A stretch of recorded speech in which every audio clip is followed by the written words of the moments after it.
thank you for everyone that's tuned in and is listening to the Data Center Revolution podcast. Thanks for following us. I'm really excited to introduce a couple dudes that we're going to have a fun time, I can tell already on this podcast, right? So I'll start left to right. So Craig, why don't you go ahead and introduce yourself first and who you are and where you're with. Sure. So Craig Pennington, I'm the CTO of Montera Infrastructure, a new venture. I've been in this industry 26 years now. I started off with a small company called PSINet when 2000, after I left the Air Force, the Royal Air Force. Okay. I did a year with them before they went belly up during the dot-com bust. And then I went off to work for NTT. Were you in England still? Yeah, okay. I was in London at the time, so this was all Europe. And worked with NTT for 10 years. And then got a job with Equinix. I was doing work with them in Europe. A couple of years in, they said, hey, there's a job come up in the US. I applied for it. They said, yeah, you can have it. So came over here and did that. Then Oracle, and now, as I say, Montera. So doing it for ourselves now, which is fantastic. I think I met you soon after you were a resident of Northern California. Yeah, probably. We were speaking at some conference together, and you had your super awesome boots on that tried to demasculate every man there. And it worked. That's Craig. One tries. Yeah. Those are the coolest cowboy boots ever. Go ahead. No, so it's a weird one. And I did my MBA at London Business School, and the organizational behavior professor that I had, he said one thing to me which I remember and I live by, which is establish credibility and then accentuate your eccentricities. So I have sunglasses, boots. Nice. Different clothes sense than most. And your boots have interesting soles, which not everyone needs to have that on the bottom of their sole. I think so. My suits, I get them handmade as well. I don't have any. I've left them all in London because I've just never had to wear a suit since I lived in California. Sure. But on the inside, because my wife's South African, it says "Yusuk for kak," which means looking for shit. Oh, nice.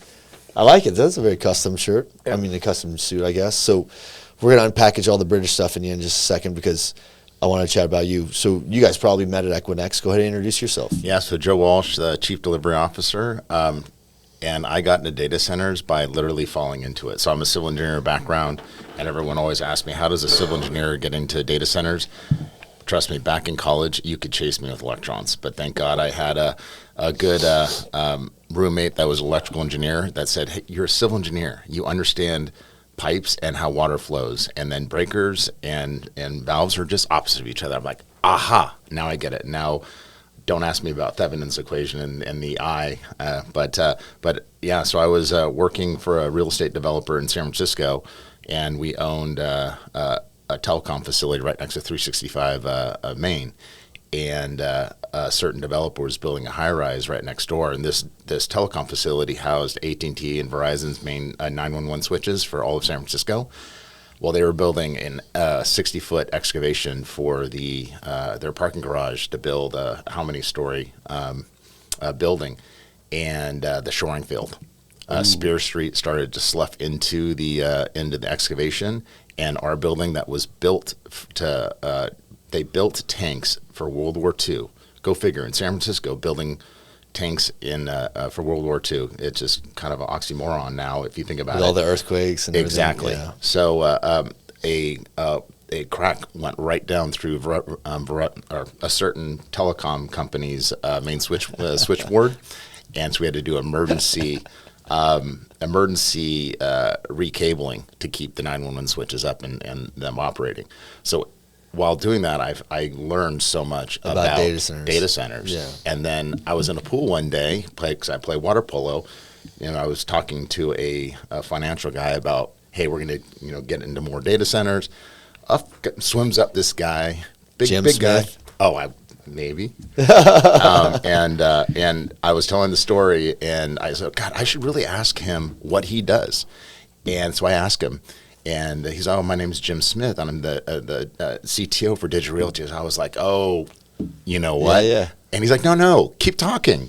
And so ultimately, Digital Realty ended up buying the building, and I went over with it. And he's like, now I'm going to really teach you how to build data centers. So, and I realized I didn't know anything, and exactly what happened. And then ultimately went over, got recruited to go over to Facebook, where we started the ICM program from a pre-con perspective. So a gentleman by the name of Keith Payne, who I highly respect, who was still there. He was there before me, and then we started. First project, 2 projects I had to get out of the ground within 6 months for basically $1 billion each. And when I went back down to the basics, and I said, these are just more numbers, just more commas, and just stick to the process. And ultimately was then voluntold to build the global project controls program. And so I started doing that, traveling all over the world, getting that. And I said, at some point, my wife and my children were like, hey, I'd like to see you home.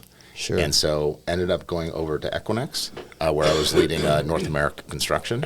And when Craig and my old boss, Garrett Johnson, went over to Europe, myself and Greg Metcalf stepped up and led it during COVID, and it was great. Dude, you guys were leading the construction during COVID? Yeah. Yeah. Oof, It rough was. time. Yeah. COVID globally, really, Yeah. really tough. COVID was tough. The supply chain crisis afterwards was Yeah. even worse. Yeah.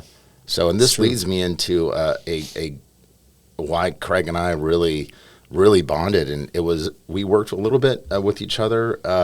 Because you're on the design side, you're on the construction On the side, construction so you guys side. had no choice Yeah. but to work together. So the at smart speed. the smart side and the knuckle dragger side Yeah. right here. I got And so we were doing a project for our prior company down in Mexico, and it was Thanksgiving Eve. I get a phone call from one of my project managers, said the main switchboard just blew up. Whoops. Big whoops. Yeah. I immediately called Craig. I said, Craig, we have a problem. He's at Equinix at the time. I'm at Oracle, so he's the supplier. I'm the customer. Yes. Okay, so you have a real problem. Oh, a real big problem. Yeah. And because we had to deliver 2 megawatts it was in December. Yeah. And so he said, first thing he said, we have to keep the lawyers out of this. I said, I'm listening. And then we ultimately kept on working together, and we got it solved. And through some adjustment on the engineering side and the bootstrapping, and ultimately we made it a win-win situation. I point back to this every time I tell the story about what a customer and a vendor relationship should be. We made it a win-win situation where it could have been a lose-lose, a very expensive situation. It would have just, again, things like that happen. It just does, you get infant mortality. But the key thing was to try and keep us on schedule, because at least from the Oracle perspective, everything else is superfluous. Hitting the date is super important. Mm-hmm. And so working that way and not getting tied up on, oh, yeah, well, you promised us this by this date. Okay, that ship has sailed. Let's make sure what we deliver, we can get the teams in, get the bootstrapping done. We can work around, the resilience during that time. The key is get the solution up and operational, and by the time we go live, everything is as it should be. And so Joe, I'll pay credit the other way around now.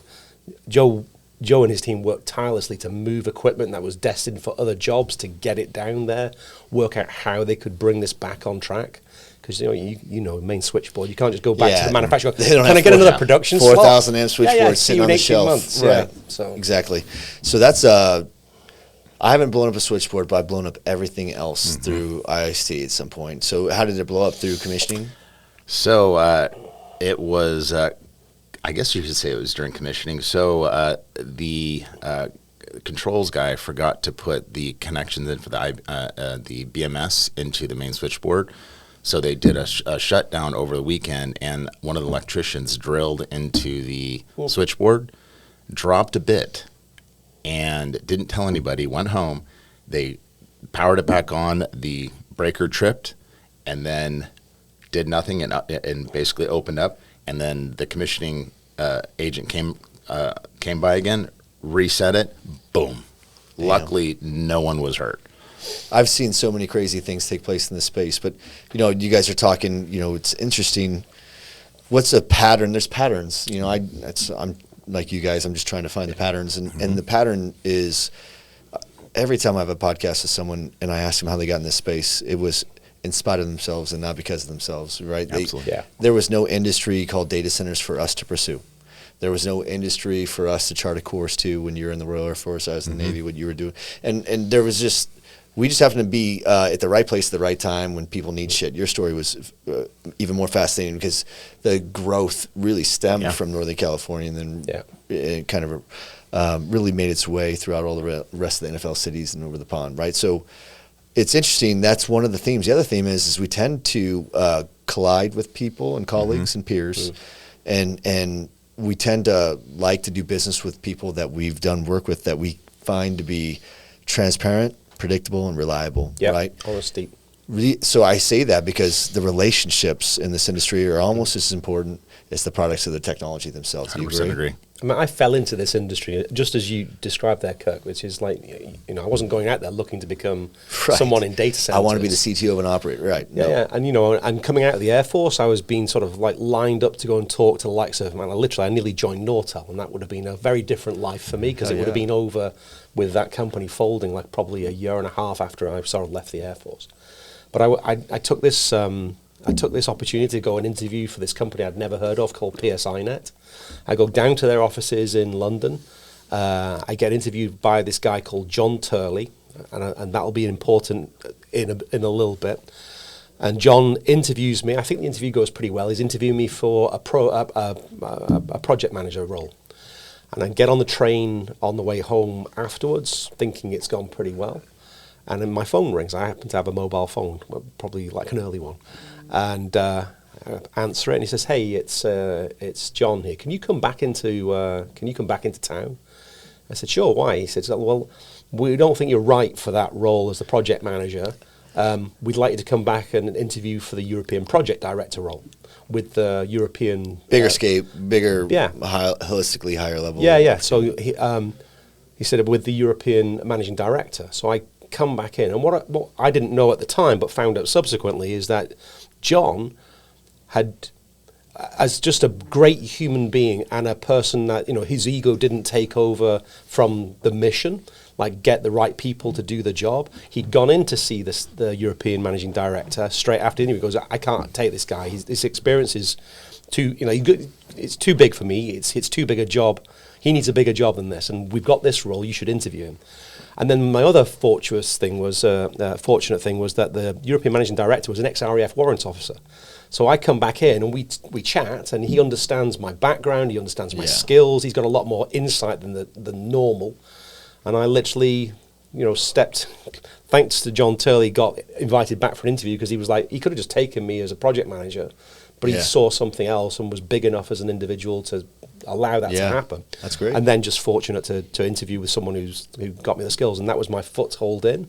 And the first month, I thought, what the hell have I done? I am so out of my depth. All these people are superstars. First month. I felt like that every month for the first 5 years. The industry reinvents itself so quickly. I'm like, crazy. Man, I thought I had my shit on lockdown. Yeah. And the whole industry changed again. Yeah. You know? I thought I knew networking. I thought I knew everything I knew. And the industry changes. Nothing.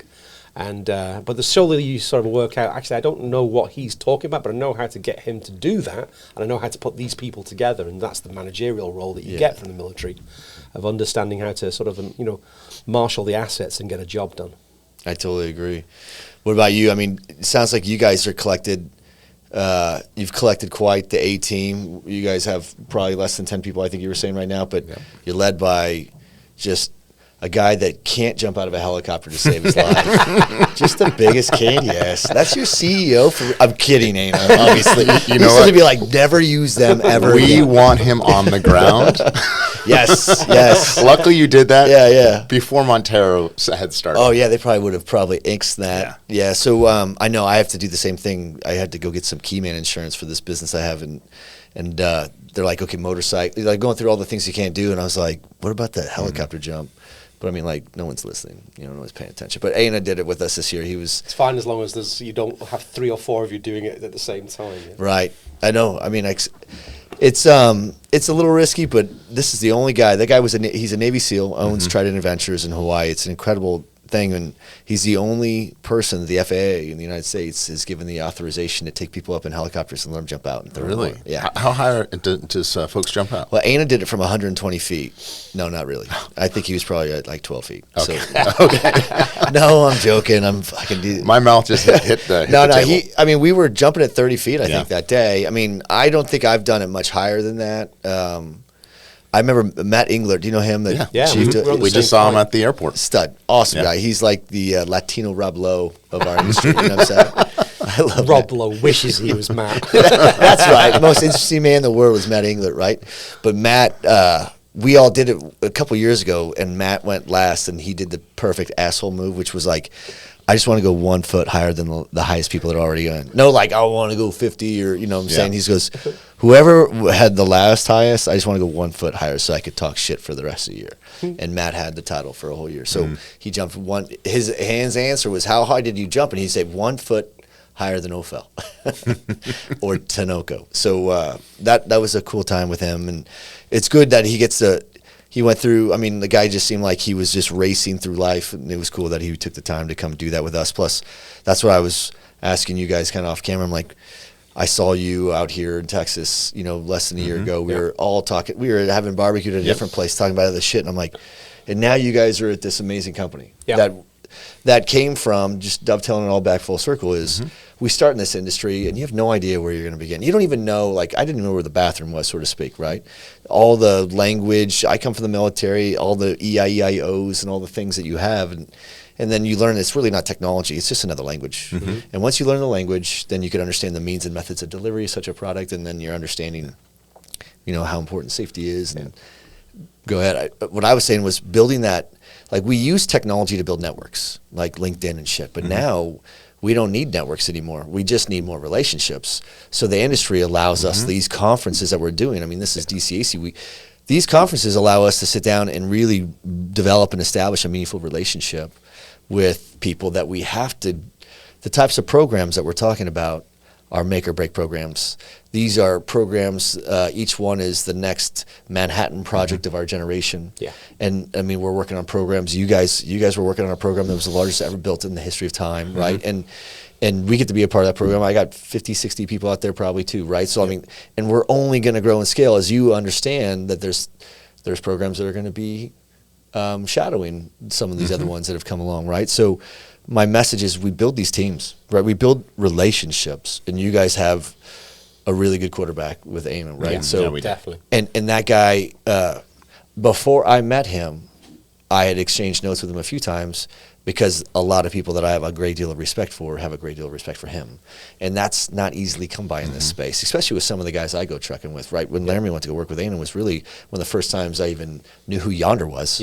Until then, I admit I had no idea who that company was really, and I didn't know who Ana was really until you start using your relationships through the extended networks, and then you get to really leverage these things. I've got to do the same thing as you guys did. We were off stage, and I'm like, I got to put my band together too. That's what you guys did. You guys put your band together because you've grown through the industry, and you've touched with how many people have you connected with in this industry, and then you picked 5, 10 of them that you guys are going to go build this brand new operating business Back with. to that issue of, treat people with respect and sort of like, work with them collaboratively and do things in a way which gets the job done without holding people out to dry. We wouldn't be sat here doing this if that had gone a different way. Joe and I would never have worked together at Oracle. Joe had the relationship with Ana. He says, hey, would you be interested? I mean, it's just life would have sent us in different directions on just a couple of different potential different interactions, and we wouldn't be in this room now. I still remember that moment. And just to go back real quick to two things. One thing is why I wanted to work with Craig is what you see, his honesty of saying, hey, I didn't know anything about, I was out of my league. And it takes me immediately back to when I started with Digital Realty. I was clueless. And then going to the acronyms. Once you learn those acronyms, this one thing is this industry is really good at is changing acronyms and always keeping people on their toes. Yeah. There's 3 meanings for the same phrase sometimes. This industry reinvents itself very aggressively, and I think what you're going to have as a byproduct of that is a massive influx of new people, and those people will iterate like slang off the original lexicon. And it's okay, because that means we're becoming a much more mature industry, and there's lots of things that take place in the space that involve evolutional shift. I mean, look at what you were building. Look at what you were building at digital, and look what we built today, and everything that you've built in the middle of that is unrecognizable, right? Not just the product itself, which started with reliability, and now it's based on speed and volume, right? So, and we can't compromise reliability, but we've engineered some shit around that. But it's also, it's a very different product. I remember. Yes. I remember 1 megawatt suites were huge at the time. And now you won't even pick your tooth. So at Equinix, I thought I was, building the biggest data centers, the most reliable. They were 14.4 megawatts, 200,000 square feet. But, now it's just a completely different beast. I remember I went on holiday. My wife's South African. We went to Cape Town. I think it was, where are we, 2022? And I go on holiday, and we're not talking about AI. Not at all. We're building this is with Oracle. We're building standard commercial cloud spaces. We're doing standard commercial cloud stuff. I'm away for 2 weeks. I come back, and the only thing anyone is talking about is AI. And how do we build for this? The densities for that are changed. Yes. Yeah. And so I go off to meet up with some people to sort of have a look at what they can do and what their capabilities are. This is the guys at Crusoe, and come back and say, look, I've never seen anyone deliver a project of this scale in this time scale. But if anyone can do it, the team they've assembled is probably the team that can make it happen. Oh, at Crusoe, you mean? Yeah. So not necessarily just the Crusoe guys, but like the DPRs of the world, the Alphatechs, the Rose and Dins. Yeah. They get the full multi-prime. They put together an all-star team. For sure. Peter Gross sitting on there, that would be a big deal if he didn't sit on everyone's board, but he's on mine, for sure. Exactly, yeah. But they assembled a team of star players, and it gave them the best opportunity to give it a go. And look at what Crusoe is now. Yeah. So led by two wonderful leaders Dolan. well. They got Yamaguchi over there. I think runs construction. Dolan, McGrath. Jamie McGrath. Totally down to earth, Batman Robin. Those guys were like the powerhouse couple behind 365, right? That's exactly right, yeah. So they created a little bit of an institution there. I'm actually, Chris is speaking at DCAC this week. I'm gonna host a fireside with him and Dave Ferdman. You guys know Ferdman, founder, CEO, Cyrus One, and then took it private.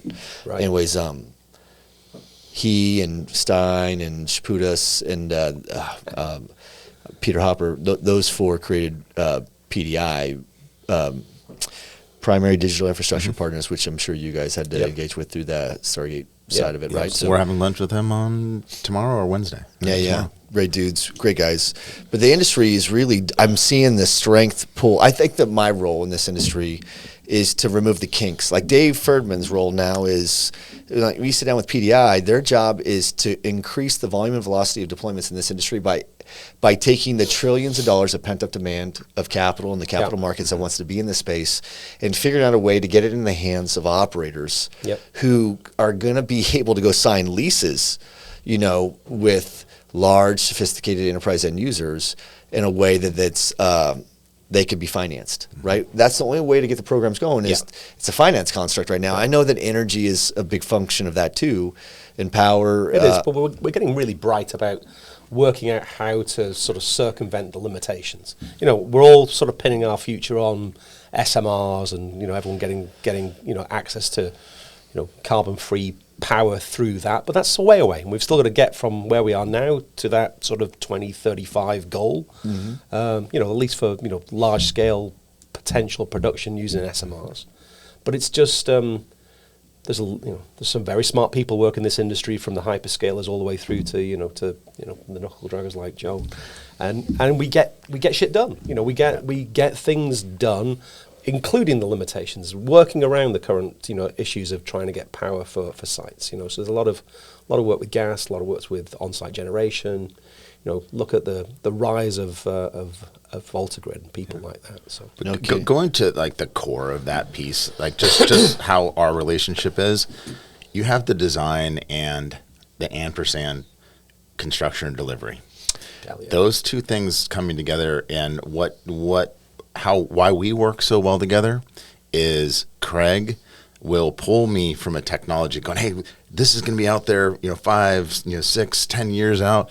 And then I'm looking about, okay, I need to deliver this in about, 24 months to whatever, 30 months. At this cost point that's approved in my budget. Exactly. Yeah. Right. And guess who has the target on it? You Me, do. not him. So I've got to tug him back. And I'm really careful to make sure that Aina keeps that target on him and not on me. Right. Like, just let me think. Joel, make sure it costs the right amount of money. But then we reach a point of like, and we do it in as friends and as colleagues and as respect. Yep. And we show that in front of our design team so they feel comfortable, and we ask them. It's not just us telling them what to do. We pull it from them because they see everything. So we would be doing ourselves a disservice if we didn't do that. So, and then bringing in the design or the contractor and our construction managers early in the process, so there's a transition and there's that team that's developed, and it's our responsibilities to build that team. And that's why I want to focus a little bit more on this podcast is you guys are removing the kink yourselves, right? Where I literally was starting, because everything kind of either begins or ends with finances, depending on where you're getting the capital or the purchase sale. Yeah. Everything's, inquiry to invoice, and you fill in the noise in the middle, right? And everyone in this industry has a job to do, and that job removes a kink in a hose. Starting at Ferdman, I was saying, like, we got to get more money in this space that allows you guys to go build faster. Okay, but my job is to remove the kinks in the hose between the 5 phases of the data center lifecycle from a labor perspective. Your guys are leading that through us by aligning delivery, which has to remain agile, with technology that has to remain flexible for the future, right? And for you guys to be successful, you have to take that model that you guys natively and organically built based on the years of your relationship, and you have to somehow push that downstream into the ecosystem. Because if you don't hire multi-prime, GC, DPR, Brandt, Rosedon, EIEIO, they're not going to go in line. You have to build like this. The reason why I harp so much on building relationships versus networks is because we're not building data centers without the right relationships. Because if you don't have the right relationships, you're not going to find the right means and methods of delivery. You're not going to find the right solution. You will find lawyers solving those problems instead of partners. And at some point, just by the nature of the industry, things go bang. You're going to need to call in a favor. You want to be able to ring some of the big boys when you're a small boy. When we're this size, and go, hey, we want to work with you, and because of your history and because of the way you've treated these people in the past, they take your call and they give you that production slot, and they make it work. It's a professional courtesy that you earned. You get to trade on the professional equity. Absolutely. I look at the industry as karma. Like Peter Gross there's a lot of amazing people I get to be in orbit with, and they all have amazing guidance. One of Peter, I'll give you 2 that Peter gave me over the course of literally the first time I was standing in the bathroom taking a piss next to him when he said it to me, the best place to get advice, right? Honest opinion. Like, listen, I'm standing there, everyone, you're not more naturally humble, And Peter said, the water's cold, and Kurt goes, how deep? Deep too. We were in New York, DCD, New York, circuit, like Avenue of the Americas. Remember they used to hold it at the Hilton down there all the time? It was probably 15, 20 years ago. And I was like, what advice do you have for a new person to come into this industry? He goes, be careful the toes you step on in this industry because they'll be connected to the ass you're kissing tomorrow. And then literally 3 years ago, he's at DCAC, and I was having breakfast with him one-on-one before the events. And I go, whenever I see those guys, I'll be like, all right, what advice do you have for me today? So first thing I ask those guys. And he goes, help everybody you can and ask for nothing in return. And that's probably why he's on everybody's boards and all that shit. I mean, everyone, there's a lot of reverence and respect for that man, right? But this is a good example of how this is an industry that's really forged on relationships now. And the success of these programs aren't dependent on the boot that your contractor could put on a subcontractor's neck. It's not predicated on your buying power and strength because you're not going to outspend the other groups. It's really, you have to have a healthy and strong relationship to be able to go deliver these complicated programs. So we're looking at speed to market as being the number one variable right now. The number one KPI is always safety, but the number one product to market is speed and volume. Do you agree? I do. I would say, and however, quality. Well, quality, but I think one of the issues we've got is the AI revolution has changed fundamentally the performance characteristics needed out of a data center. It's a very different beast now than it was even 3 years ago, and so what we're doing at Montera is trying to design to intersect that in a couple of years' time, because we're very fortunate to have worked at Oracle and been right at the vanguard of like. Well, you work for two of the biggest players. I mean, no one has more market share than Equinix in the world in data centers. And I don't know anyone who's bought more data center capacity in the last 12. No, it's off the charts. I mean, Oracle. So those are two of the biggest shops on earth. So you have some credit for where you come from in the aspects and how you view it. But the exposure that we got there, because working like Oracle hardware division, that was the old Sun Microsystems. They build their own infrastructure. Then having the vision to say, look, we really need to lean in on this AI explosion, because software is not going to cut it, and so convert yourselves into this cloud services company, which they were doing. That Clay had got that running really, really well, but it at a very different scale, delivering a very different product. And then as we're starting to go through the sort of the design requirements to deliver an AI data center, and we're sitting in the offices down at NVIDIA, and we're talking to Wade Vincent and half the guys down there, and we're starting to see the waveforms come out of these systems, and we're saying, hang on a second, can I just see this again, please? This is going to be a problem. And then you start to work through, okay, fine, we've identified something that's going to be really challenging. How do we address it? And thus the entire industry has sort of like got off its collective bottoms and decided, look, this is going to be really hard.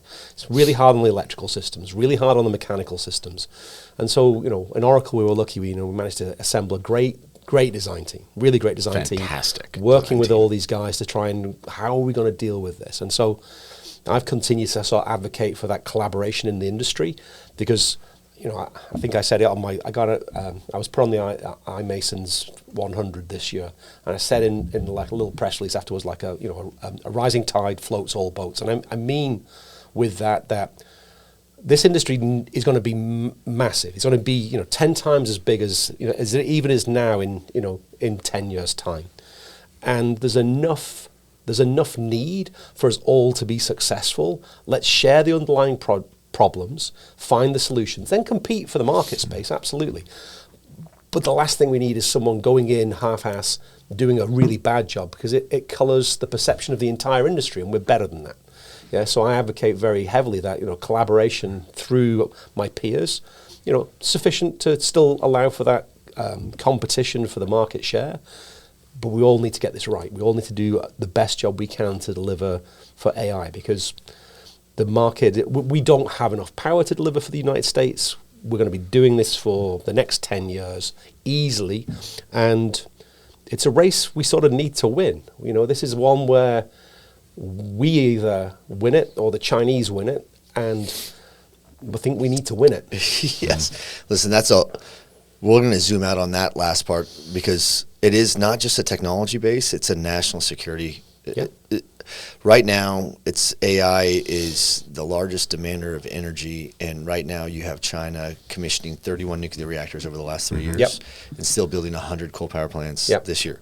So we aren't doing any of those things, and we're going to get outflanked pretty quickly. But I do think it's really cool. I mean, look, think about it.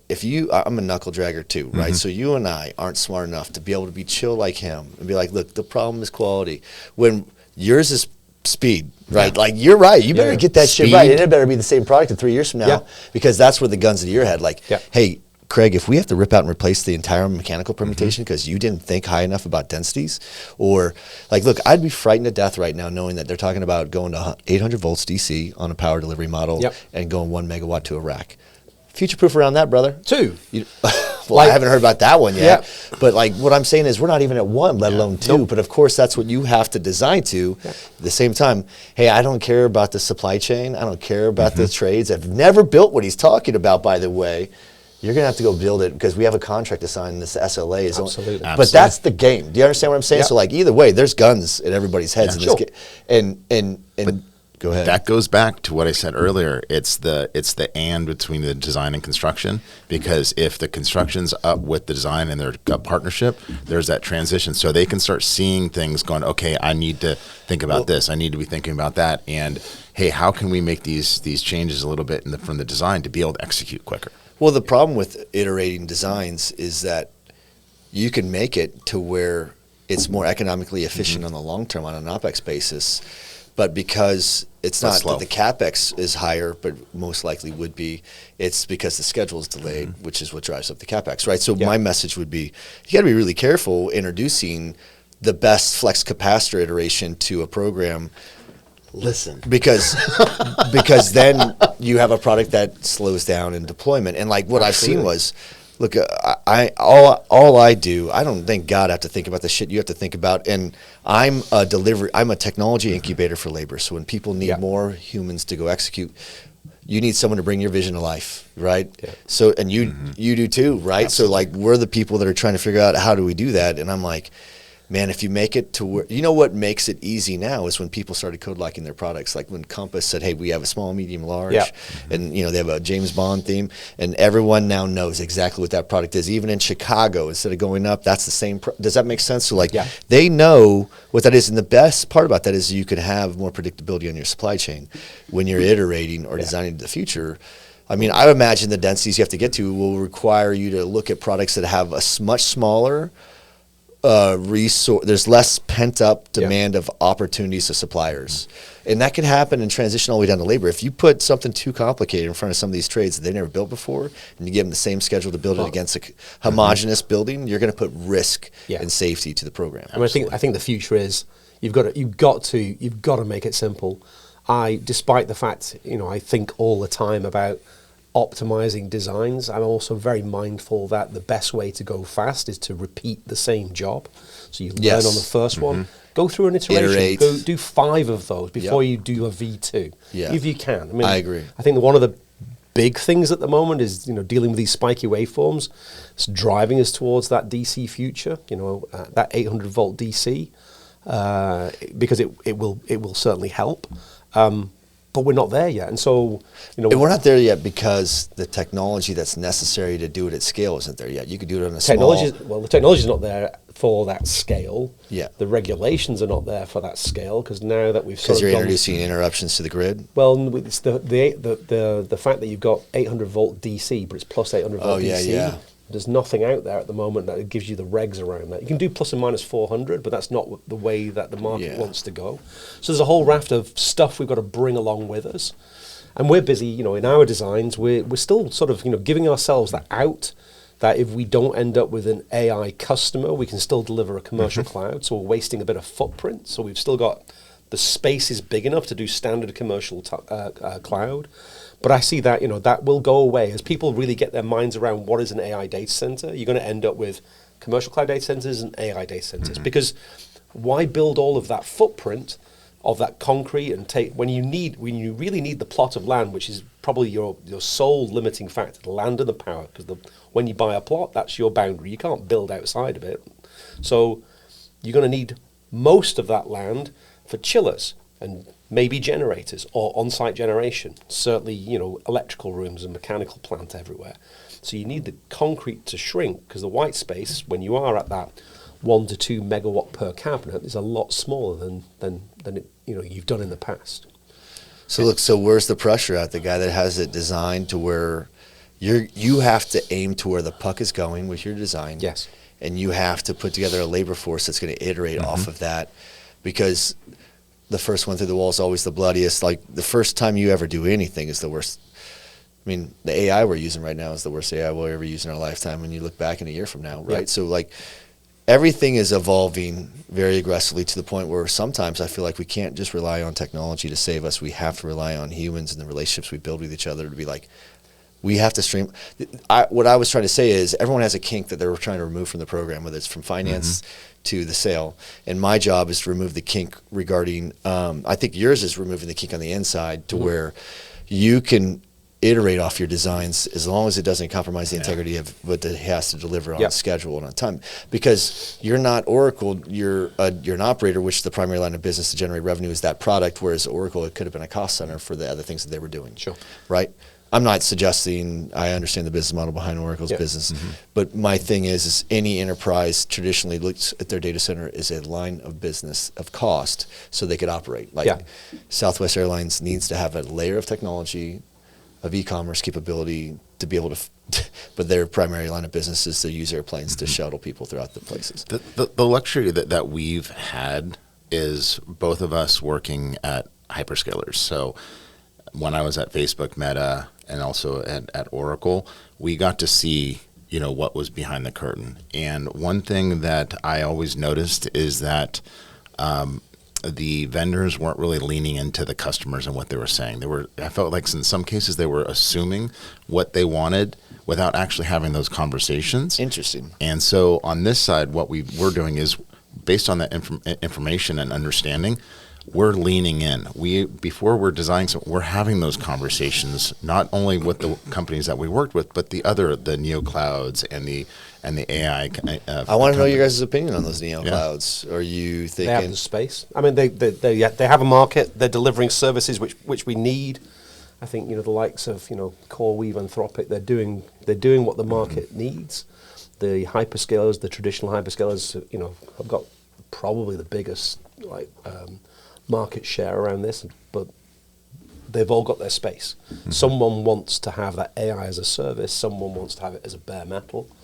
So they definitely have. They're doing really well. As far as I can tell. Well, listen. Shifting gears, let's get back to your guys' business. I mean, I'm not sure what you're allowed to share with us about it, and I'm not going to ask too many questions. Mm-hmm. I know that you have you're a serious team. You have a real serious team of a lot of people that have a lot of horsepower, a lot of gunpowder, and probably a lot of scars. And you're led by a real serious leader that everyone in this world takes pretty serious in what he's doing in the capacity where he sits. And your sponsor has done this before, right? Who's your sponsor? Are you allowed to talk about it Sure. aloud? Absolutely. Yeah. All right. I know who your sponsor is, but for anybody else that's listening. It's Stone Peak. So that they've backed us with, and this is all public, $1.5 billion. And what I've noticed working with them is their level of agility matches our agility, so we can respond very quickly to where other similar startups that are out there trying to find all of the equity and the financing to be able to build. They've allowed us to do what Craig and I do best, is go find the land, find the power, design it, and build it. And Aina has made the right hires. Trisha Arneson, who is absolutely amazing, absolute machine. She's our VP of business operations. She's built all the back ends of the business in a short period of time. So now she's focused on tooling.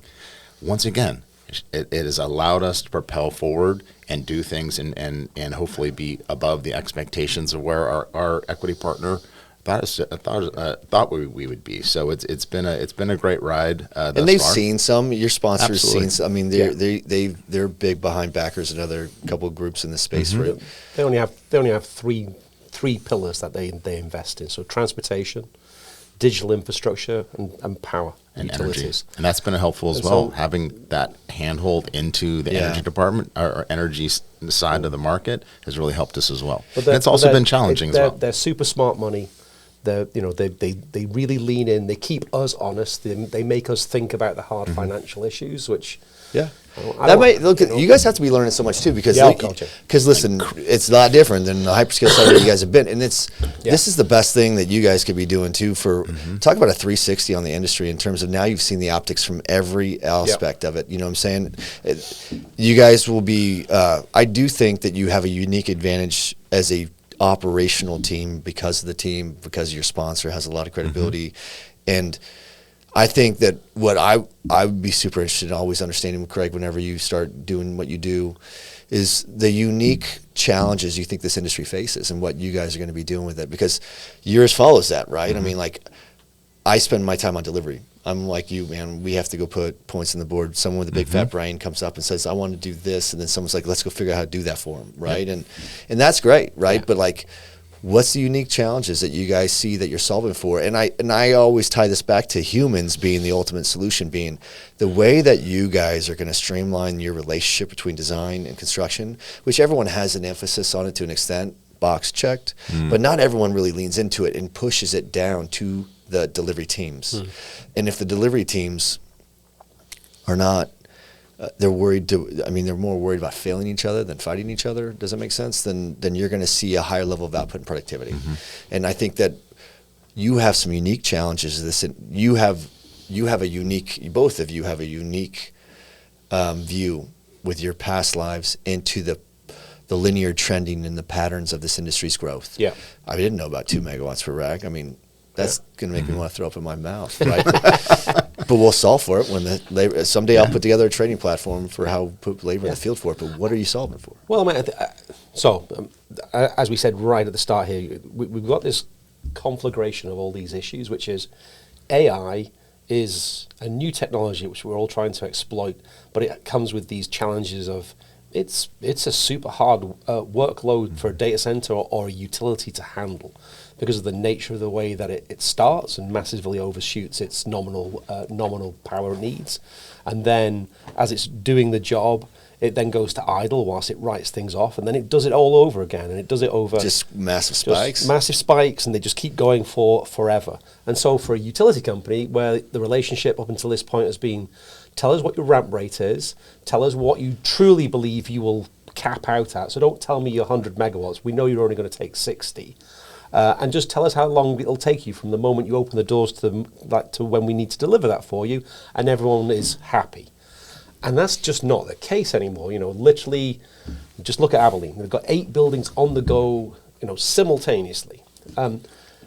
They want to get that up and running as quickly as possible. So they're trying to, you know, roll out on a quarterly basis, like, you know, tens of megawatts.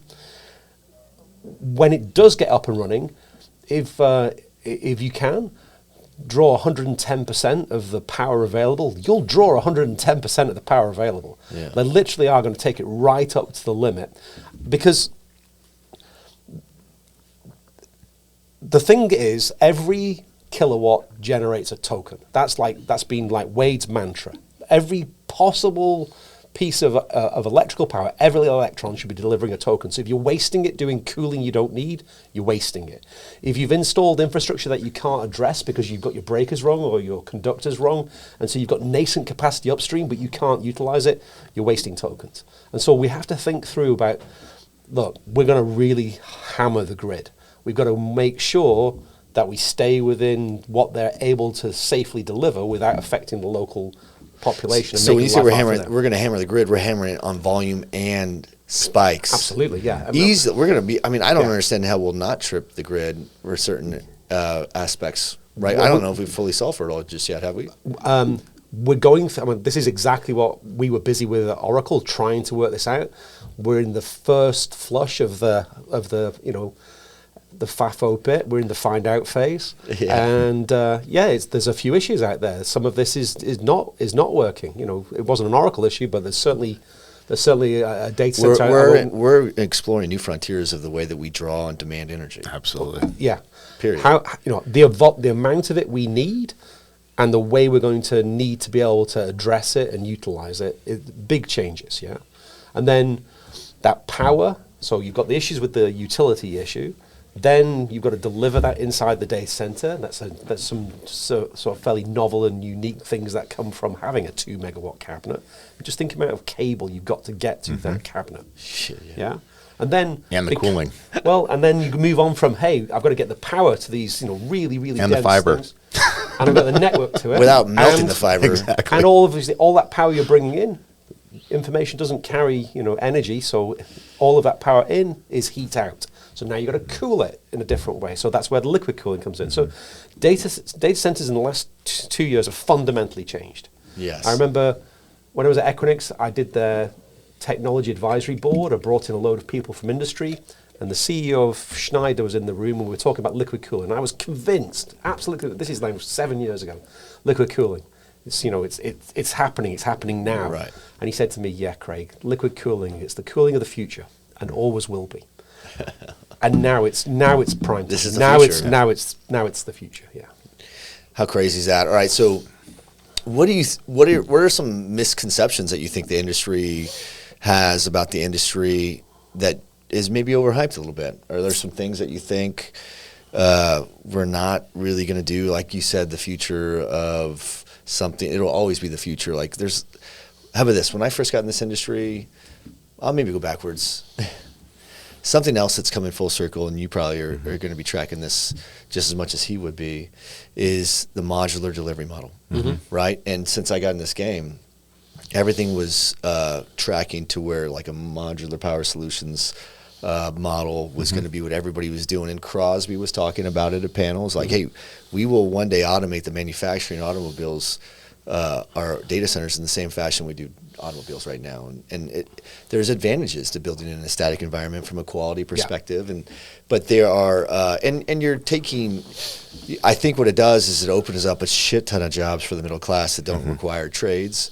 Not that we don't need trades. You're definitely going to need electricians, but you're going to have roles that electricians don't have to do that other craftsmen, non-union tradesmen, but other professional craftsmen can do to pick up those things, right? So there's going to be like this mesh of delivery jobs. There's 9 different job domains in the data center industry that represent 285 different jobs.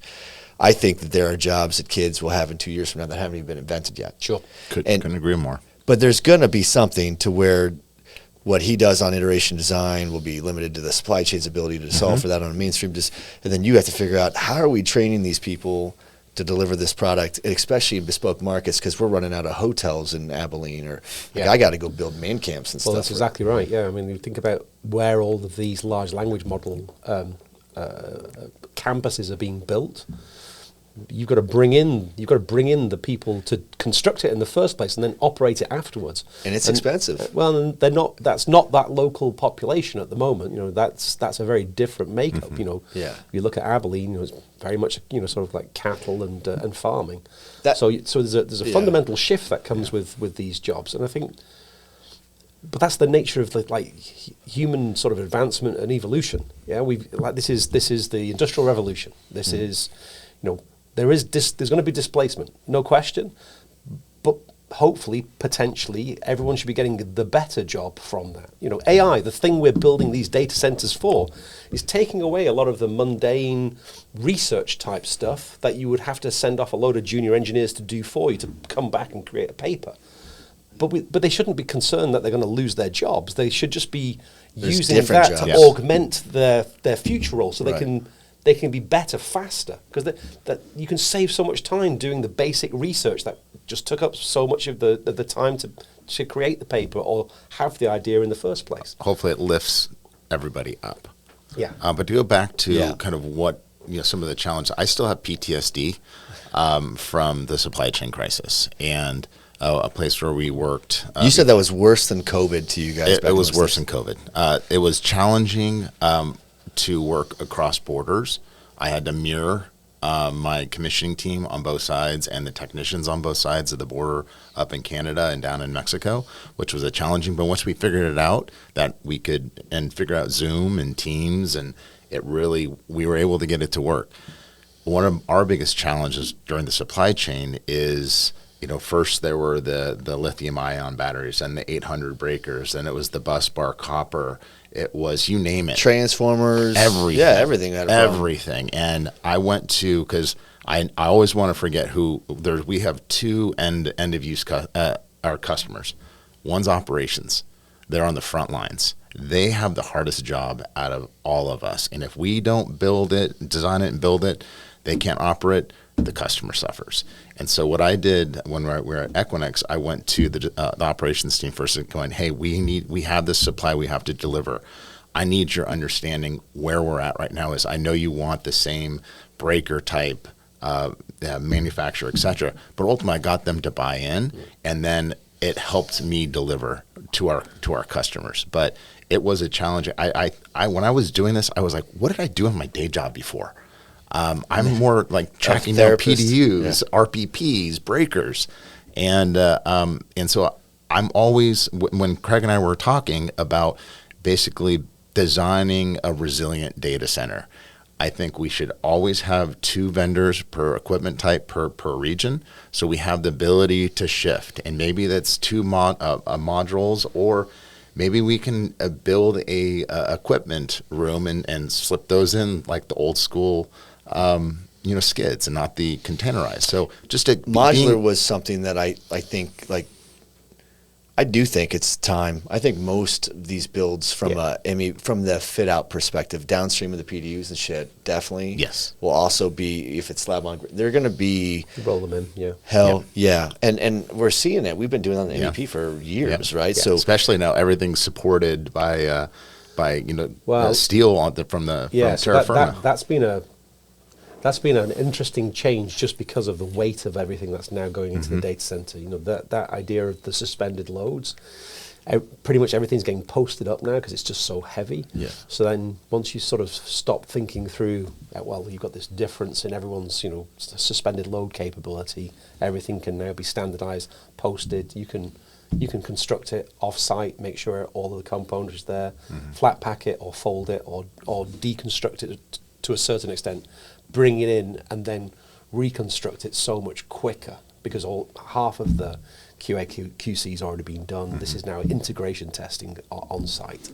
Outside, again, minimize the sort of the amount of core and shell you're building. Do things containerized, do things externally, and again, because it can then be a supply chain where a lot of this stuff is done in a factory. You're not as dependent on the weather. You're not as dependent on what if the ground doesn't thaw this next 2 weeks? Are we behind schedule? Because you've got everything sort of getting done sort of off-site in air-conditioned, well-lit factories. The QA/QC can be done there, and so I do advocate for off-site production and on-site sort of assembly. 100%. But I also think it changes. But I think it changes what field work from the assembly basis is in the field, because there will be not rigging, but I mean, there's just a lot of. I'm telling you, there's going to be a new hybrid role that also is created that is not a plumber, it's not a welder, it's not an electrician, but it's going to be someone that's going to be a major role provider in getting your guys' design product through your modular partners build that gets put into the building without clash coordinations with all the other trades and all the other people. You still need it. But again, look at the scale of these buildings in comparison to what we were doing in the past. The amount of fibre that needs to be run. That's not getting automated because that has to happen on site. It's got to be people. It's got to be, and then it's got to be tested. Fine, you can come up with testing protocols, but someone's got to make sure that it did work and make sure that it is all getting rectified before you go live. Because there's nothing worse than trying to do that after the fact when you've got your customer trying to run jobs. And one thing we were looking at Oracle was the stainless steel TCS loops and putting those in racking and being able to ship it there without the fittings coming loose, because last thing you'd want is a leak on that's a problem. The servers. Especially how much these servers cost now, right? Well, look at that. Upwards of $1 million. Oh, for sure. And now you're mixing potentially 800 volt DC with PG25. Yeah. What could go wrong there? So people need to think about it really hard. Yeah, we're in a really cool inflection point right now. Don't you agree? Oh God, yeah. I don't know. I think it's more fun to be us than to be him. Because I wouldn't want. That's a much harder puck to track. You know what I'm saying? Because I don't know how you do it. I don't know how you, Dean's like you, Bill, how you guys are trying to get behind whatever green curtain to figure out what's rolling out, because at some point... We talk a lot. I mean, we really do. You do. Yeah, that has to be it. Goes back to the relationships. It's back to that, look, this is a paradigm shifting issue for the industry. Because it's all shared by everybody. If we don't work through this together with the best and brightest ideas, we're gonna miss the opportunity to get this right, and we've got to get it right. We've got to get this right, and so, we're very fortunate being in the Bay. It's probably the biggest concentration of super smarts that you could get, and I'm not including myself in that. Dish. But it's really nice to be able to go, hey, Wade flies in, he's down at NVIDIA, right? I'll drive down. Let's get together. Let's huddle. Or I will say as well, the advent of video conferencing and Zoom and Teams and stuff. It's game changing. We do a lot of training with that too. Literally, I had Wade call me one afternoon or Friday afternoon. We start talking. It was supposed to be like a 30-minute call. So an hour in, I go, look, dude, let's just get a whiskey and keep going. And I literally all the time. I'll talk. 4 hours later, he'll call me on a dog walk. I'm like, how long are you walking that dog? Yeah. He's like 10 minutes, an hour and a half. Yeah. But it's Wade, and what I have learned is when you hit him with a question like a piñata and you get it right in the sweet spot, he's just going to dump out so much shit that you're going to be like, I'm getting a PhD right now, and he just has an unlimited amount of information in his head. But I will, again, spread credit where credit is due in this industry. NVIDIA have looked at the problem, like given that they're the 600-pound gorilla in this, they've looked at the problem, and instead of doing what was traditionally the case, which is holding cards very close to the chest and releasing things only when you're absolutely certain, going, ta-da, now you deal with that. This is your problem. Yeah, that is. They recognize when we started to have these conversations, going, look, if you give us this as it stands now, you're going to destroy this data center because these waveforms will kill us. But you know what, though? That's what you guys are bringing that's unique and offering is, if a lot of people are operators and have only been operators their whole lives, and they're going to look at you guys as a quarterback, as a linebacker would look at a quarterback. I mean, they could be friends in the off season, but their jobs are designed for one to hurt the other sometimes. Yeah. You guys have a mindset that. Remember when we were off camera and I was telling you, I was like, there's a shitty little data center company here in Austin, Texas, that has a chief data center officer who's the biggest tyrant. You could be working on a $5 million, $6 million program with him, and he will basically tell you that, you've messed that up and this is your family, and just, do you get what I'm saying? Leading with the fist. One time literally I had that meeting on a Thursday. This is a couple years ago. Friday, I'm meeting with Dascarolis at Facebook's campus. That dude comes out and he's trying to figure out how they could pick their teeth with a $75 million project that's for a cold network. He's like, and he's getting his teams together like, hey, let's figure out a way to make this GC be able to make this thing work. And I'm like, how is it that you have these small regional players or smaller players that don't spend a lot of capital, and they use so much power behind it like an old GC model would, and then you have these major dudes like Dascarolis, who I think is retired now, but I mean, that dude was a monster of a man, and he was one of the nicest dudes you ever meet. Am I wrong? And that guy was looking, he would go back to his team and be like, hey, can you find ways to help this partner be successful? Versus the operator that's like, beat that dude's ass, there's 20 more of them in line that'll come in and take it tomorrow. And that is what you guys are bringing to the operator side, is a mindset of partnership and collaboration, because look, the tail doesn't necessarily always wag the dog, but if I have sat in meetings and I've been on calls where you have 3 operators all chasing the same. I mean, look, you guys are chasing the same 12 customers. You know what I'm saying? So let's say one large equipment manufacturer, let's say they're on the electrical side, and they have 3 of you bidding on them for the same volume and velocity of boxes. They can't give you guys all the same boxes, so they're going to give you 3 different prices or 3 different delivery schedules. Do you think they're not by proxy trying to figure out how to pick a winner? And why would they do that? Absolutely. Based on who pays them with better payment terms? I mean, the equipment manufacturers have so much influence today that if you don't pay them right, if you don't treat them right, then they have the ability to make sure that you don't get your equipment on a schedule that's going to be into the penciling that you have for the project cost or matching the project schedule. But there's a mutually assured destruction in this industry at the moment, because the requirement, the volume of need is so dramatic. It's right. So, like, we want to be mindful of what the hyperscale and the neocloud customer wants. Yeah, we have to design to deliver that for them. But at the same time, they would have 10 times as much data center as is currently available if they could. They just can't get it. Yeah. So they can't afford to alienate us. And we certainly don't want to alienate the suppliers.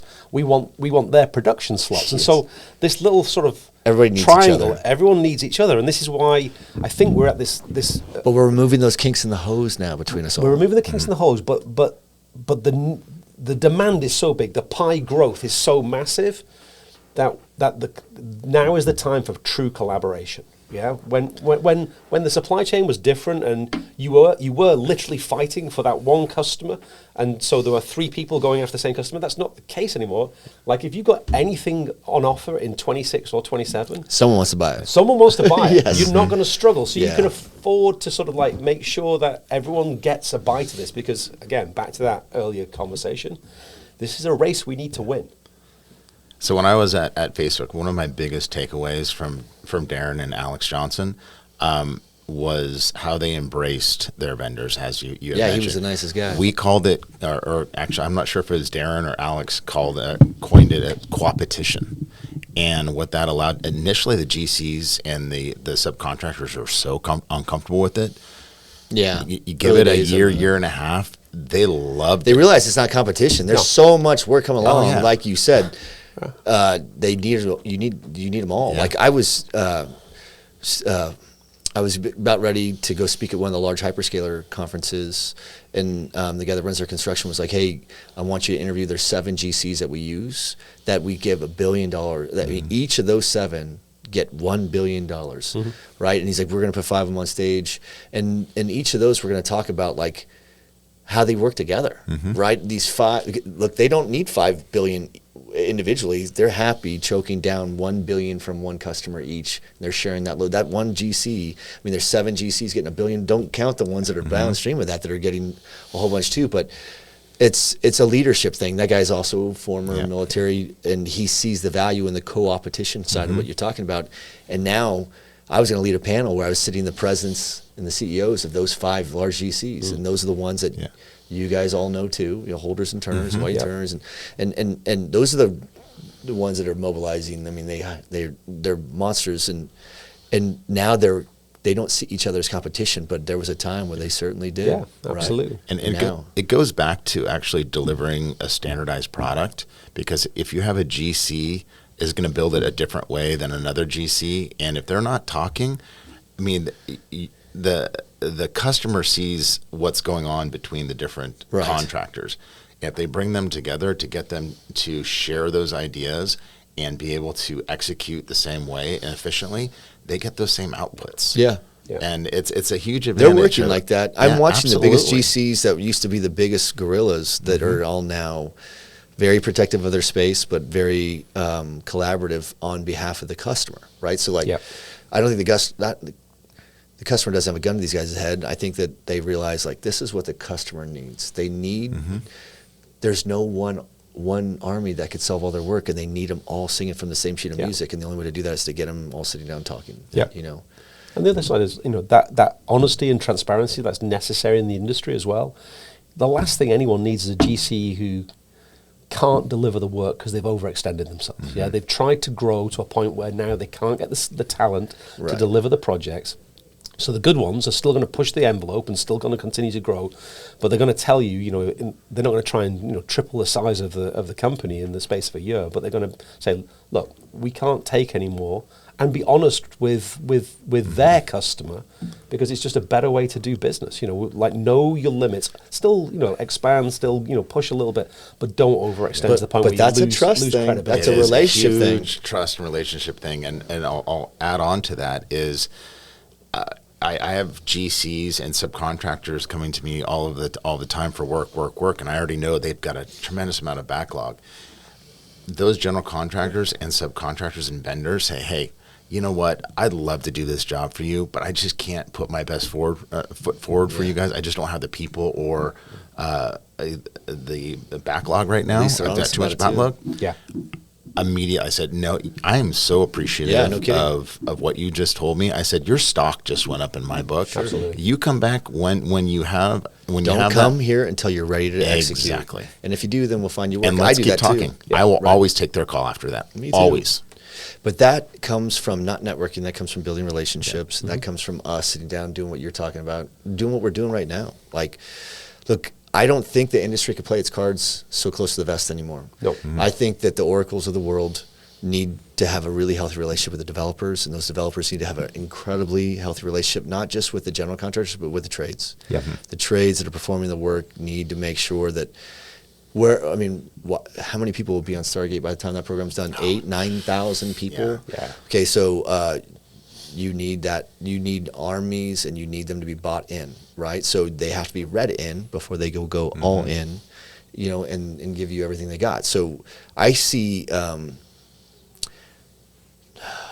a shift taking place where we're now having strategic conversations as partners with operators now, versus just being put into a bake-off, and being like, look, I'm going to put 3 of you in a room with some razor blades. Whoever's bleeding the least amount at the end wins. Right? That doesn't happen anymore, because you go try pulling that within a rose den, and they're going to be like, there are 6 projects that they could support out of the 10 to 20 that people are bringing to them. So why would they do an RFP? Does that make sense? So like they're like, listen, tell me why I'm going to put 4,000 people on your program and I go put it on another program, and that's the size of the program. So I'm not telling you the tail wags the dog, but the supply chain from the ecosystem on hardware certainly does have the ability to say, they don't pay us on time, they pay us shitty, and I'm going to give a better price to this other operator because I want them to work. Because they're consistent and they pay us better. And they've always paid on time. And the labor's the same. And when things go wrong, they lean in and collaborate with us rather than just hauling us over the coals. Well, the importance of building those relationships at the stage that you guys are at is if they don't trust you, then they're going to just make your prices higher because they're going to pad contingency pricing into everything because they're like, I don't know if this person's accounting for this or that. So now the price per KOW, the price per megawatt goes up. And relationships allow us to remove the kinks from finance all the way into how you guys are pushing. Like I feel like a lot of us now I'm on the carousel of labor for groups. I realize hopefully one day my other company will supply you with a person or two or however many over the course of time. But I also realize there's probably going to be so much that radiates from you that my team wouldn't be able to support you even if I only dedicated all my army dish to that.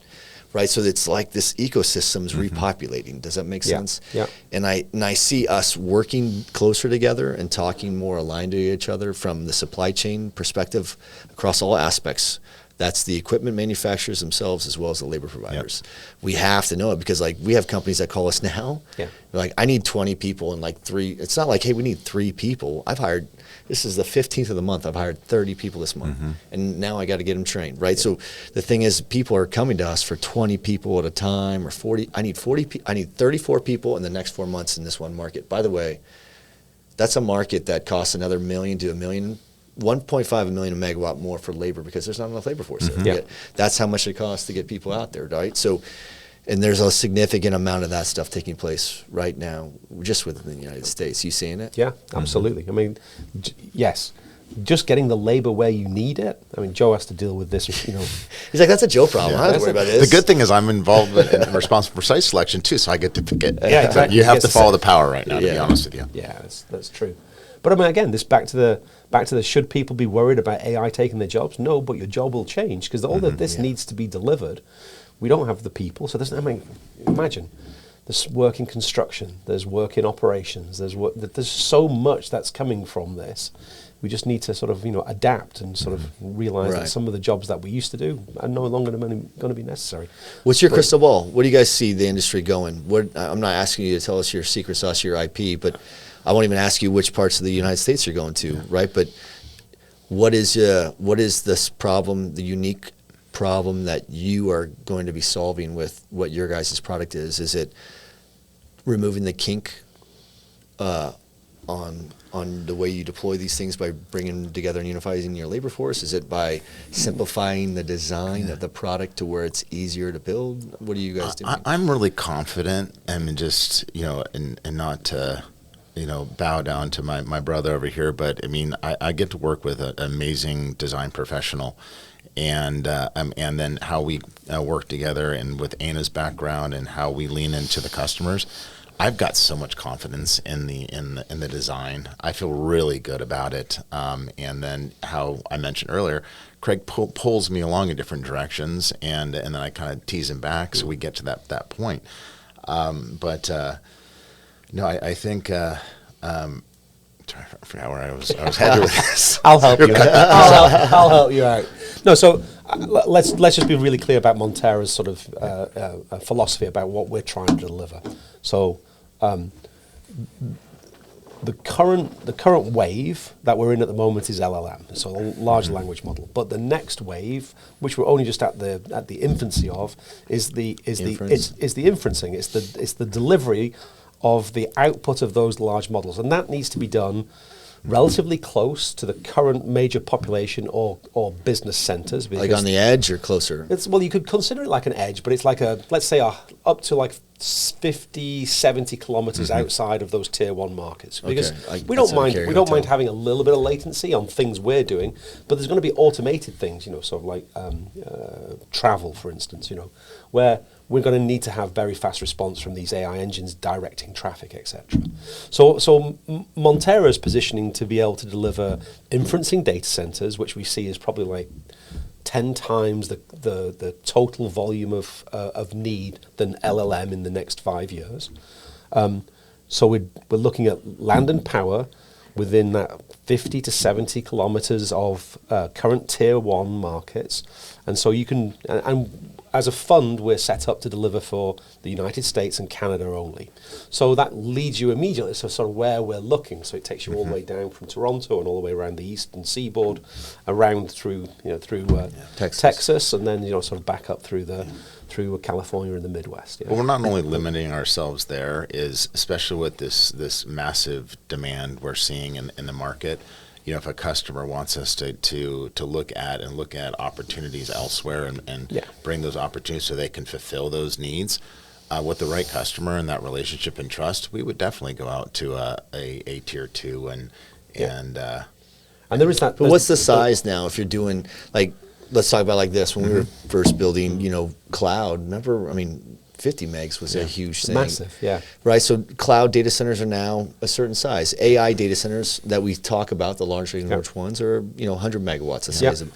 Okay, so what will an inference AI data center volume or size traditionally look like, you think? Is it going to be as big? Is it going to be smaller since it's on the edge? And are they... Well, big and small are very, very sort of relative terms at the moment. On a power perspective, they're big. Are they going to be just as big as the large one? So they'll still be starting with a G?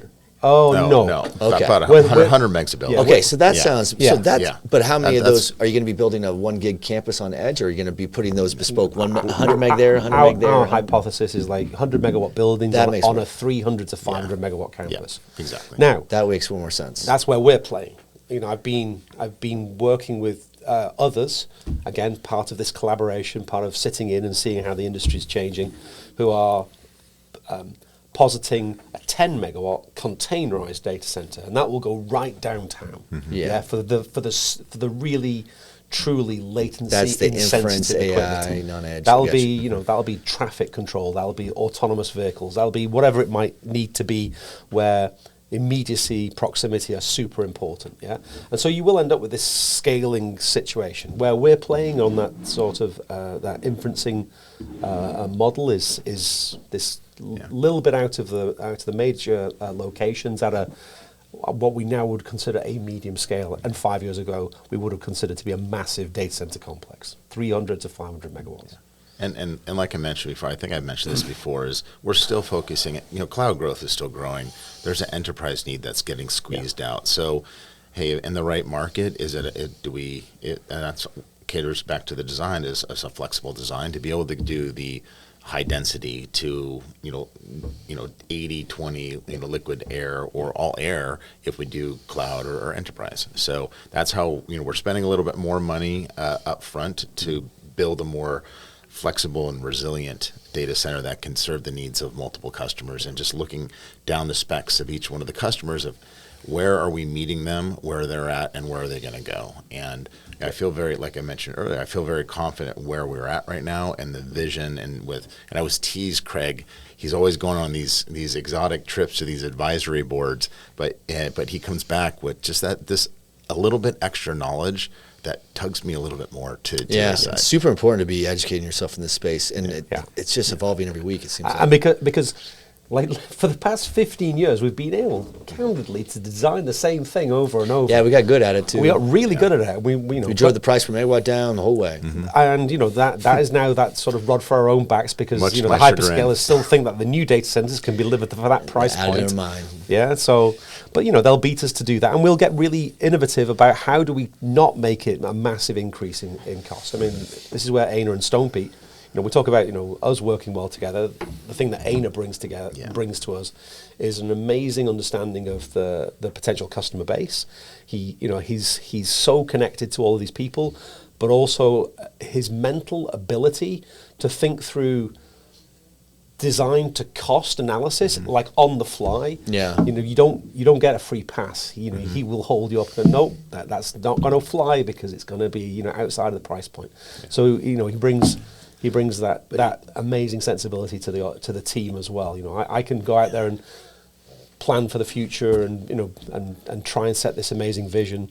Aina will make sure that cost is important, the requirements of the hyperscaler are super important. Have you played this off these guys to make sure it's exactly what they want, not just now, but when you're intending to deliver? And then Joel will make sure that I make it constructible, I make it a sensible way to deliver, and I'm not making it too. One thing is Anna's good about, and why it attracted me to initially go with him in this journey and bring on Craig, is that lack of ego and empathy, and just the focus on team. And this is one thing I hold this very close to my heart about culture, treating people well and making them, creating this and bottling this culture that we've created, and making sure as new people come on, they embrace it. And we have our project engineer and director of dev right now said, anytime someone comes in, we want you to wrap your arms around them, bring them into the team, and we're all accessible. And that's how we really want to grow, because if you treat people well, they're going to do great work. I agree with all that stuff. Go to work every day. Yeah, I agree with that. We focus so hard here on, it's impossible to make everybody happy, but you try so hard, right? My primary line of business is a human, and I would like to think that that's more complicated to try to engineer around than some of the stuff you have to do sometimes, because it turns out everyone thinks differently and has a different emotional range. absolutely. But I do think that the focus on the human side of what we're doing right now, and focus on trying to figure out how we make humans better, that's the easiest way to get a higher level of output and productivity, is to get more output from what we already have. And the only way to do that is to turn more on within these people, right? So that's one of the things that I'm super focused on. But let's do this. Let's bring this one home, because this is DCAC week, and I could probably go for another hour, but I could pick your brain for everything. You know what I'm saying? So this is what I would say. What do you want people to know about your guys' company? And what didn't I ask you? I mean, when will you guys be on scene, or what do you want people to know? And how do they engage with you? How can they help you in your mission, by the way? There may be something that you guys have, that there's a product that exists in the market that you just simply haven't been exposed to yet, because maybe it's new, it's emerging, it hasn't been there long enough. How do people pick up where you left off? Because you're only building something, and you're only building something based on what you see. What about the things that you don't have visibility to, and how do people reach you? How do people help advance what it is that you're doing? And what is it? We're out doing this a lot at the moment. Last week, we were in Vegas for Yota. This week, we're here, but we're covering two different parts of what's going on here in Austin with DCAC and with Data Cloud. So track us down whilst we're here. We're very approachable. We don't bite. I spend a lot of my time, as Joe says, getting out there and dealing with all of the people trying to solve these problems, to try and keep abreast of what is the latest and who has brought products to market that will deal with the dynamic loading of AI, with the cooling needs of AI, with the density issues of AI. I think, so that's my job. I want to be out there. I want to make sure I meet everyone that's doing novel and innovative and helpful things for the industry. And then I come back and I evangelize to him, and he tells me, but do they have the supply team, and are they available in the US, and can they support it? And if they can't support it, are they going to be able to work with a partner who can deliver that for them? So that push and pull thing goes on. But I think it's just such a fascinating sort of, I am re-energized working in this industry, having done it now for 26 years. Now, for me, is as exciting as when I first started, because it's so challengingly different. You spent years seeing the problem from the inside out. Now you get to solve that problem for the operators, or for the enterprise. I've been phenomenally fortunate in, back to that story right at the start. Someone gave me a break and got me into this industry, and they went above and beyond what they needed to do and got me in. And I want to make sure that I can do that for somebody else. And now that I'm in, I want to make sure that what we deliver is what's necessary to deliver AI for the rest of our futures. When will we start hearing about your guys' activities? Soon. Very soon. All right, you got it. Let's just be really clear here, Kurt. Hopefully. We are 5 months old as a company. Literally, we are 5 months old, and I can't say how close we are to being legitimized, but we're super close. And our intention is obviously products on the ground in 28 earlier if we can. I think potentially next year DCAC, there's something on stage that you guys should be talking about with the walk people through. What it starts what to it's go like from to start a 0 to company. month 5 to now a year after month 5, month 17, and you guys are building your biggest program that you guys will probably be building. To go back to just real quick, I know you want to wrap up here, but as we're working together, I mean, I would say I've never grown so fast. And for so many years, we're just kind of feel like we were just going the same speed. And now we're going up these hills and we're going faster around corners. And I'm now doing site selection. And so the amount of folks that are coming to us with power-based land, we have to evaluate it very quickly. And we're getting really good at just that. It's Look at what we used to have to do, which was go to a utility and ask them to give us a will serve. We didn't really think about it much more than that. That's we their didn't problem. really have to. Now it's your problem. So last week we're in Vegas. We're at Yota. Yota's 3,500 people there. The renewable energy program, the renewable energy conference, which is in Vegas at the same time, 35,000 people there. I know. I heard it's crazy. And the fact that we're there at the same time, we literally had crossovers coming from that over to us and vice versa, because we can't do data centers without power. We can't at the moment, just because of the nature of where we're at in the development cycle of new power capacity from the utility companies. There's innovation going on with people who are doing it with recips and turbines and getting access to gas and sitting Behind on the top meter, of it. yeah. And it's a completely different dynamic. It means we've got to think harder than we've ever thought before. And we have to work, I don't want to have to run on-site generation if I can at all avoid it. But fine, that means you get to work with really smart people at a Genco who help you then work this stuff out as well. And so we've got a completely different set of, and this is back to the why am I re-energized now? Because we've got a completely different set of problems we have to solve. Yeah, you do. But it's fun to do that. I love it. Yeah. I'm all about it. Well, what else didn't I ask? God. I don't know. Anything else worth mentioning? No, I think we covered most things. I'd just say that, we've stood up Montera to sort of meet the needs of AI inferencing. I think we're going to do that incredibly effectively. That's very focused. Single tenant hyperscalers in And the neo primary and neo clouds and tier 1, tier 2 cities. And I would say, going back to, one of the biggest things about Montera is the agility and being able to lean into our customers and listen and then apply it. And obviously, we haven't done that yet, but we're ready to. Well, you guys got the experience, you got the brains, you got the experience delivering the product, and it sounds like you have plenty of gunpowder with your sponsor. It's just absolutely. You just have to wait for yourselves to get the right piece of property. It sounds like, and it's nice not having to worry about going to raise funds. Good for you absolutely. guys. Yeah. Good for you guys. Well, listen, it's been a real pleasure to sit down and talk with you guys. I appreciate Same. everybody. I appreciate you guys coming in for the conference.